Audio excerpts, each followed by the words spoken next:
Hi, this is Mike from Mike's Unboxing Reviews and How To, and today we're going to take a look at a build guide for those of you trying to build a gaming PC or a multi-purpose PC in and around the £450 to £500 mark. Keep watching to find out more.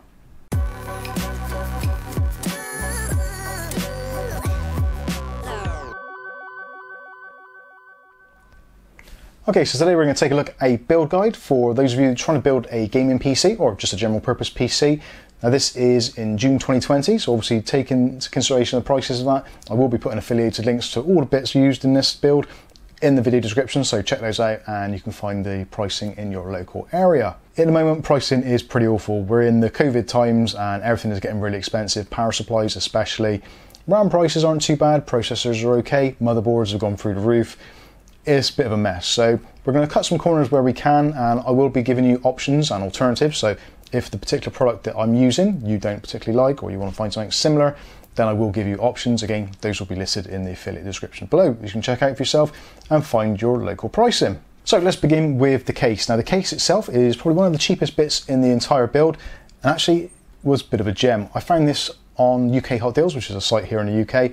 This is the IONZ KZ10, which if you want to, you can check out a review of it up here. But we've used this in a couple of builds now, build guides. It's actually a really good little case. £27.99 here in the UK is what I paid for it. I think for that, it's a fantastic value for money. This is where things start to go a little bit sideways. If you don't like the look of the case, or maybe you want a case with built-in RGB and all that kind of stuff, then there are other options available. Now in this particular build, I've chosen to supplement the build with RGB separately, which is going to eat into our budget of about £45 worth of RGB components, or maybe a little bit more if you include the CPU cooler. But again, this is very flexible and can work either way. So if you wanted to, you could take some of the RGB components out of the pricing of this and then swap them for a more expensive case to begin with. Or if you want any advice, or if you've got any questions regarding this build, please feel free to let us know in the comments section below, or join us on our Discord, which again will be linked below. So that's the case, the KZ10, that's what the one we're going to be using in this build. Processor wise, we've gone with the AMD Ryzen 5 2600, which is a fantastic CPU and has been in the #1 spots for a long time, until recently it got pipped at the post by the Ryzen 5 3600, which is its newer sibling.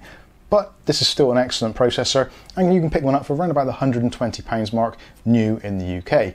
Now obviously, if you want something which is a little bit faster for gaming, then it might be worth looking at the 3300X, which is again slightly newer technology, lacking some of the cores and threads, but certainly still a fantastic choice for a gaming PC. Next up, motherboard wise, again, this is going to be one of those things where you can swap things out if you want to, or go for a different brand if you choose. It is up to you entirely. I've gone with the ASRock B450 Pro 4. Yet again, this is one of my go-to boards. At the moment in the UK, you can pick these up on Amazon for around about £65, which is absolutely phenomenal value for money, especially now that we've got the new B550 motherboards coming out, which is just pushing the prices up and up and up. Things are getting crazy. But alternatively, if you don't like this particular board, you could go with maybe one of the HDV Revision 4 boards from ASRock, which is a little bit lower down the list. You will save a few pounds there, maybe not a great deal, but this board does offer a lot of flexibility. You've got addressable RGB, you've got standard RGB, you've got M.2 slots. Pretty much this is the real deal, and it is basically a cheaper version of the Steel Legend, which again is a fantastic board. Next up for the build, we're going to be using some RAM. I've chosen to go with the V-Color Prism RAM. This is the 16 gig kit, 2x8 gig sticks, full RGB, DDR3200, which again is pretty much the sweet spot on the B450 and with the Ryzen 5 2600. Even if you did choose to use the 3300X, you'll still find it 3200 DDR RAM is absolutely fine, and there's no real point at the moment going to the heady heights of 3600 or even 4000. There is a price premium involved with that, and it is a very minuscule difference. Currently the price of the RAM in the UK on Amazon is around about £77, which actually is a really good price. There are slightly cheaper non-RGB models available, so if you wanted to go for maybe some of the Corsair sticks without RGB, you can pick those up for around about £65, so you can save a little bit if you don't want that RGB goodness. Next up is the graphics card. Now in this particular one, this is a little bit of a curveball, so I've gone with the used RX 580, which at the moment you can pick up in the UK for around about the £100 mark, which is really phenomenal value for money. It really does kick ass when it comes to games, and for productivity it's still very good as well. Now if you wanted a brand new card, then ideally around about the £100 mark you're looking at something like the GTX 1650, maybe a 1650 Super if you can stretch your budget, or a brand new RX 580, or possibly a RX 570. The RX 570 4 gig you can pick up relatively easily in the UK for around about £110, £120 brand new. But personally, I think with some of the cards that are on the used market at the moment, it may be actually worth having a look and see what you can find. Also, again, on Amazon, if you go into the CPU section, click on the drop down and choose the Amazon warehouse deals, you could maybe find yourself an absolute peach of a graphics card and save a ton of money. So definitely worth checking out. Next up, we're on to some cooling and also the RGB system. So although the ASRock B450 Pro 4 has built-in addressable RGB controllers and normal 12-volt RGB controllers, I've chosen to supplement that with the Sahara system. So we're going to be using the Sahara Pirate Sync, which is a way of synchronizing lots of fans and lots of RGB all together, and also comes with a handy remote control. So if you're building a PC for someone and you possibly don't want them having to tinker around in RGB settings and motherboard BIOSes and that sort of thing to change their lighting, then this is fantastic. You can just hand over the PC, hand over the remote control, and they can change the colors to their heart's content without having to know anything about how a computer actually works, which for me is brilliant.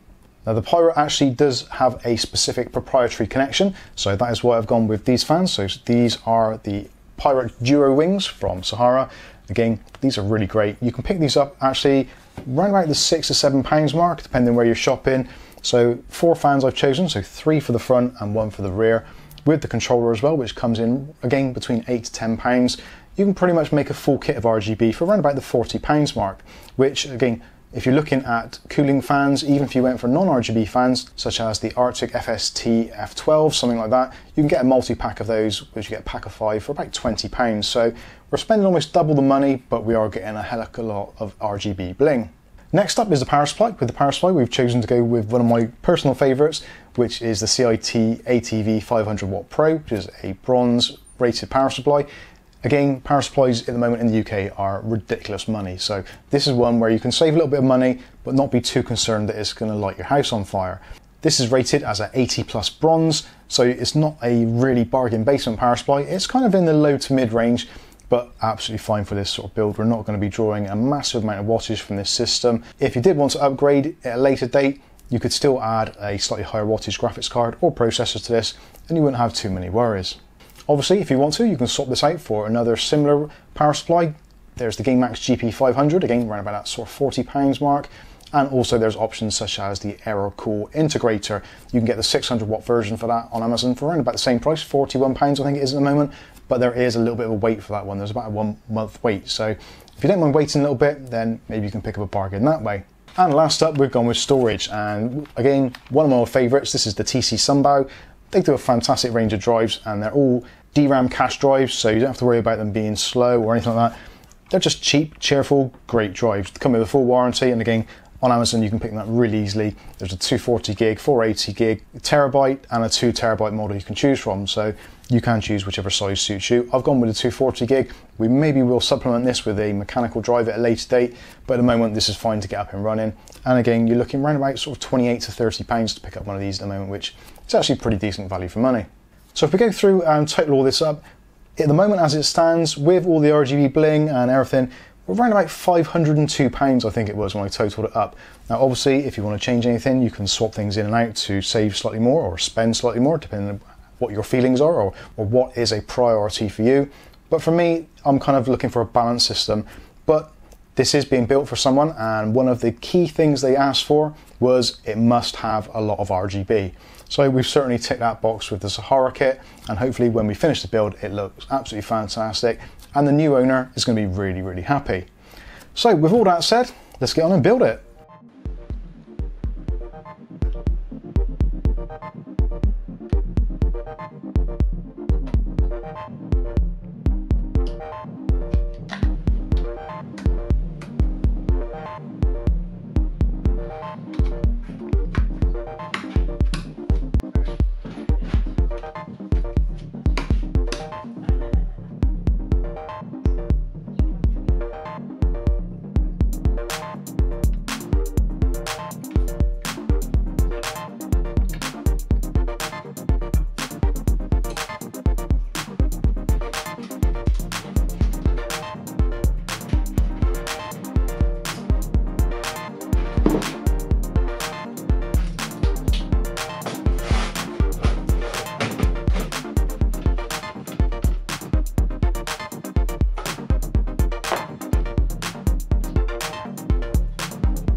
there is the finished build, and I've got to say I'm pretty impressed.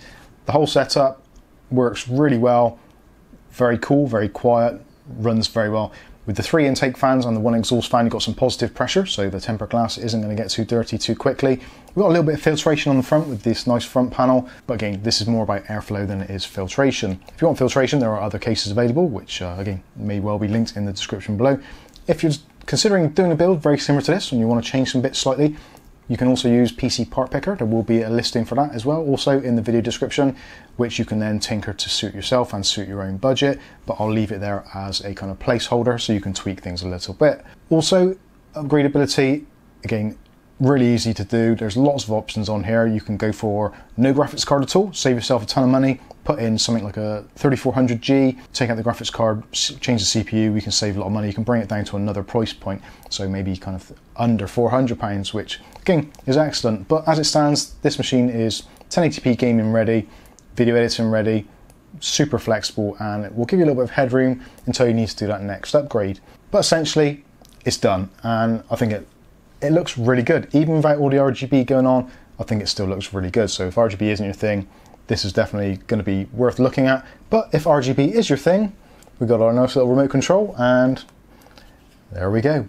We've got our full RGB bling going on. So now we've got the Sahara fans on the front there. Also, we've got the Sahara R10 cooler, which is all coordinated from this RGB controller. So we can turn it all off, turn it all back on, and you can go through the various modes and change the lighting to suit your particular preference. There's options for red, green, blue, statics, all that kind of thing, or just unicorn puke, but you can cycle through the modes and choose whatever works with you. Unfortunately, it doesn't synchronize with the actual RAM itself. If you want to do that, you can press the motherboard sync button, and then it will transfer all the RGB controls for both the fans, the RAM, and anything else connected all through to your motherboard, which again gives you that other layer of flexibility. So many people ask me questions on a daily basis, Mike, what can I do with this RGB? Will this work with that? Well, get yourself one of these little Sahara kits and it'll pretty much work with anything. And if it doesn't work with your intended motherboard, you can always roll back to the remote control and just do it all yourself. Anyway, taking a little bit of a closer look inside, you can see we've got the cooler matching the RGB elements of the fans, which I think is actually a really nice look. It cools really well. It's a 120mm cooler, but with a downdraft as well. So with some of the cheaper motherboards on the market, A320s, B450s, even some of the newer B550s, having a little bit of downdraft over those VRMs is going to be really beneficial and keep things a little bit cooler. I'll be doing some benchmarks and some testing on this privately when I'm getting ready for the intended victim. But if you want to see how all those benchmarks go, then please feel free to let me know in the comment section, and maybe I'll make a dedicated video on this particular machine with a selection of games and maybe some productivity software. But again, if you want to see how that goes, or if you want to see how it goes, then let me know in the comment section and I will make a video on that. But overall, again, I'm super pleased. It's really nice and quiet. It looks great. It hasn't cost an absolute fortune. Perfect for 1080p gaming. There's pretty much nothing I can think of that would really stretch this to its complete limits. Video editing, which is probably one of the more stressful things, it's going to cope with that very easily, especially 1080p video editing. 4K video editing is another matter altogether, so we might want to see some upgrades for that particular thing. But overall, yeah, it's a really great machine. It's at a fantastic price point, and yeah, I'm really proud of it. And actually, the wiring's turned out pretty nice as well. So anyway, that has been my £500 give or take build guide. I've been Mike. This is Mike's Unboxing Reviews and How To, and hopefully we'll catch you in the very next guide. Thanks for watching.